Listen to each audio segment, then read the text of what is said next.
Hey everybody, it's Jason Blaha here. Now that my obligatory videos are done for the day, it's time to talk about current events in the online fitness community. And a number of people have awared me that Jerry Ward with Bios3 Raw TV, aka Junkie Ward, aka Teddy 2 times, because he popped both of his teddies trying to bench 315, didn't even make it to his chest, made a video talking about how people are turning away from science.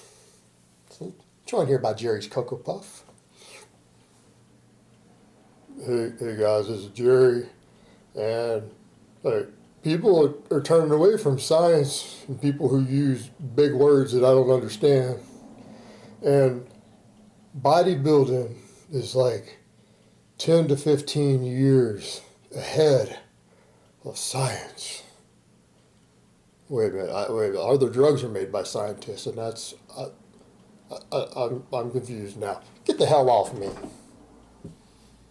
I know, guys. Rest in peace, little buddy. Let me go ahead and put on my +5 hat of weaponsmithing. I guess now it's a +5 hat of speechcraft. Let's see if we can say something a little more intelligent about this. You know, I think it's interesting you've got Jerry, and I'm not going to say he actually didn't have a couple of points that are good. He actually had a couple of points that were good in this video, and I'll get to those in a minute. But, you know, I think it's funny that you have someone like Jerry who acts like he knows a lot about training or that he knows more than evidence-based people when he can't lift anything without just ripping muscles off the bone. All right, he tore both pecs. He tore both pecs trying to bench 315, and he couldn't even touch his chest. Clearly, his training hasn't worked very well for him. Hasn't worked very well, has it? Because he can't even lift moderate weights without just ripping stuff. And a lot of people say, okay, well, 315 is fairly heavy. That's okay, fair enough. I don't bench a lot more than that right now. I don't bench a lot more than that right now, but I can do it any day of the week without tearing my teddies. I'm just as old as he is. Tore a lat doing machine-assisted chin-ups. You guys see me do chin-ups with like 75 to 100 pounds from a dead hang. All right, come on. Machine-assisted chin-ups. Seriously? And my point with that I always come to when I bring this stuff up is that Jerry and I are within a year of each other in age. And he says stupid stuff like, well, you just can't train that heavy as you get older and you've been lifting for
Yeah, and the reason he says that is because he doesn't know how to train. He's abused large amounts of drugs, and he's damaged his body. He has no mobility, has weak connective tissue, and never learned how to train.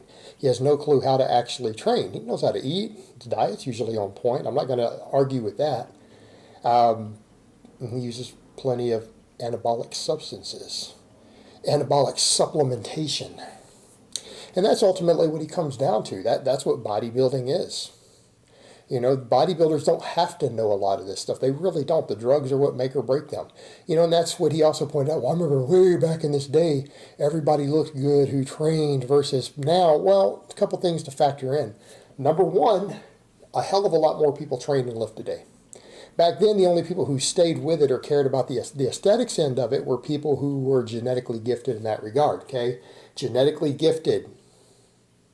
are the people who stuck out the aesthetics-oriented stuff and who stayed hardcore and focused on it, and people who weren't so gifted didn't try to pursue that because it wasn't working for them. Now, a hell of a lot more people train. Probably 100 times as many people train and go to the gym and might be involved in the fitness community. You don't have the same genetic pre-selection for that. It's everybody's training. So you have the people who are average genetics and people with below average genetics, everything else for that certain look. They're there. Number two, everybody was on drugs back in the day. Everybody was on drugs back in the day, and everybody had access to higher quality stuff.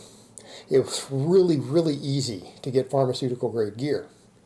These days, due to laws, stricter importation, a lot of fake stuff, much higher demand, because a lot more people are training, a lot more people are trying to get a hold of these things, and stricter laws and stuff in place. The supply of quality stuff can't match demand. There's a lot of garbage stuff out there. There's a lot of garbage drugs. There's a lot of fake drugs. People have to actually be somewhat well connected to get good stuff, right? That matters.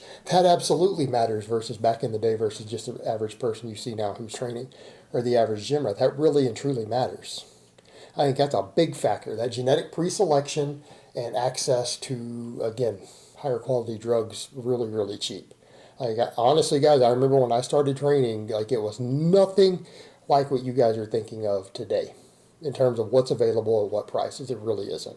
And that's even been in my lifetime. All right, I'm just telling you guys, 15, 20 years ago, it was not the same world. And yeah, stuff did work really a lot better because it was better dosed and it was legitimate drugs. They were out there. They were easier to get. Everyone had easy access who trained. All you had to do was build a base and train hard, and the old timers would help you out. And you didn't have to go to the internet to do it. But the point is, I think that's a big factor. But the one thing that bothers me also is he kept talking about, well, they haven't tested this in these athletes. And he's trying to call bodybuilders athletes, right? Bodybuilders are not athletes. Bodybuilding is a degenerate lifestyle based around body dysmorphia, eating disorders, massive drug abuse, prostitution, party drugs. It is a completely degenerate lifestyle. They are not athletes by any definition of the word. It needs to stop calling them that. Now, point I will agree with, talks about a lot of the evidence-based guys. Yeah, a lot of the evidence-based guys are pussies, and that's why a lot of them still don't have results. They're still small. They're still weak. I know tons of them. I see them. I got friends on my Facebook wall who are evidence-based coaches and practitioners and everything else, and they're tiny and weak. Why? Because they might have a decent idea of how all the science works, but they're still pussies and they don't train hard and they're scared to lift heavy weights. All right, at the end of the day, if you are scared to get under a heavy barbell, you're going to have to use a lot of drugs. You really can't fluff and pump your way and be lazy and train like a pussy and hope that just finding the right technique or the right program is going to make you big if you're not willing to get brutally strong. Or your other option is you can go the Jerry route and use a bunch of drugs and still train with pink dumbbells, but you're going to have to use drugs at that point. You really can't do it that way. That's a big part of it. A lot of the evidence-based guys, and I'm sorry, has to do with their mindset. They're coming from oftentimes less of a sports or athletic-oriented mindset. They're not necessarily more hardcore driven in that regard. They're a different personality type, and they don't understand that they can't purely think their way through building more muscle mass. You can't. There is a work component. There is an aggression component to it. That's just reality. And people who don't use drugs have to get brutally strong to put on any real size or thickness. You just have to. And that's part of their problem. And I do see a lot of that. I know what he's talking about.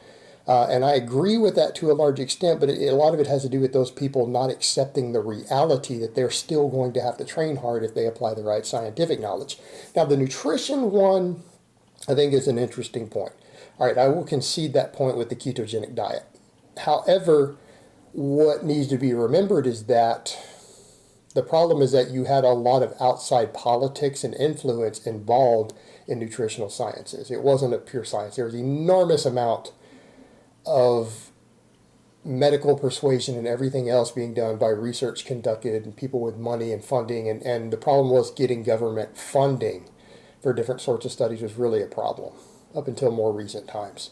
And yes, there actually are legitimate long-term studies on ketogenic diets for athletes, not bodybuilders, because no one gives a shit about bodybuilders. They really don't. All these guys with these bodybuilding channels need to understand that. Outside of maybe your tiny little niche audience that you've convinced that bodybuilding is cool, who aren't themselves even bodybuilders, really no one gives a shit about bodybuilding, but they care about sports. There are far more people involved in competing in some type of sport, even as adults, even at the recreational level, than people who are interested in bodybuilding, right? It is a tiny niche. No one gives a shit. So you're not going to get money to study it because no one cares. People care about sports, though. They care about improving their golf game. They care about being a better triathlete. They care about the CrossFit Games. I can tell you right now that CrossFit is more popular than bodybuilding. CrossFit has a bigger following than bodybuilding. More people compete in it. More people are serious about CrossFit than people who are going to step on a bodybuilding stage and prance around in their panties in front of an audience of other men and pretending like you didn't suck dick for growth hormone. All right, that's just the way it is. No one cares. But it is being studied. It has been funded. And yeah, there's a lot of emerging evidence now on athletes and ketogenic diets. That's one reason I do one again these days, because I always anecdotally found it worked great. And I don't mean for cutting body fat. I mean just for being able to gain muscle and strength without gaining body fat. I gained muscle and strength just fine on pure keto diets. I never had an issue with that. It was just that for me, some of the scientific data kind of did push me away from it. Concerned me about it, concerned me about health concerns, everything else, but more and more data has emerged in the other direction, enough that I'm comfortable doing it again because I always got better results anyways doing it. I found that it worked well for me. I felt better, I was stronger, I had more energy. Me personally, again, but a lot of the evidence wasn't going that direction. Now we're finding that it's perfectly fine. You have no trouble performing or anything else, or even replenishing your muscle glycogen on a keto diet. You don't actually have to eat carbs to replenish muscle glycogen. And that's been proved in very serious high output competitive athletes at this point. It has been studied. So there are experts and researchers who are focusing on studying that specifically in athletes. And so there has been a lot more money thrown into it because there is a cause for that. There is a need for that. And there has been government funding for that because it has other applications. A lot of it is like grant money because they're trying to study stuff for the military. And that's what you're finding a lot of that funding is coming from. It's from military research. So you are seeing some of that because, again, what is infantry? Infantry are athletes. They're athletes, and their performance and their stamina absolutely matters. And it is something our government's going to dump money into studying. They can get there with a diet. That's what they're going to work with. So that's one of the things, the reasons it's gotten good funding more and more is because of that. Some of the leading keto researchers are specifically doing studies for the military at this point. You can look for them. They'll talk about it. So they're getting grant money to study it also for that sort of thing. But no one cares about bodybuilding. They really don't. So that's why it's hard to get studies on bodybuilding because nobody cares. I don't care. I don't give a shit about bodybuilders. And I think most people don't either. We care about athletes, so care about sports. So that's part of the problem you had there. But I will concede that point that he is right that a lot of the evidence-based guys are tiny and weak as shit. But Jerry is weak as shit too because he still doesn't know how to train. He just uses drugs. Doesn't train hard at all. No clue. And he has no clue how to do it intelligently. He has neither work ethic nor any concept of the scientific principles behind it. But I will concede that there was a legitimate lack of nutritional science research, and there was bias against ketogenic diets in the scientific community for a long time, and a lot of it had to do with the way grant dollars were allocated. So that's absolutely a factor. But then again, that's politics and money influencing science, which is always a problem when we're dealing with science, because we're always at risk of that happening. Because simply put, because if you can't get a study funded that might have a certain conclusion that people who are funding the study don't want to see put out there, then you're not going to get funded for it, and then it's going to continue to create more and more bias. And that can be a problem over time, and that's exactly what happened there. So I will say that he has kind of a point there, but the rest of it was just mindless rambling about how bodybuilders are somehow more intelligent than scientists, even though bodybuilders essentially are who they are because, number one, their genetics, number two, they abuse large amounts of drugs that were developed and are made by scientists. So at the end of the day, it's still the scientists who produce the products that make bodybuilders bodybuilders. How they train is barely even a factor.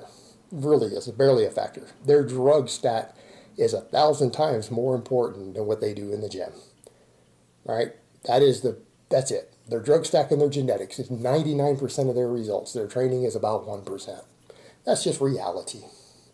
All right, guys, well, that's really all I have to say on that today.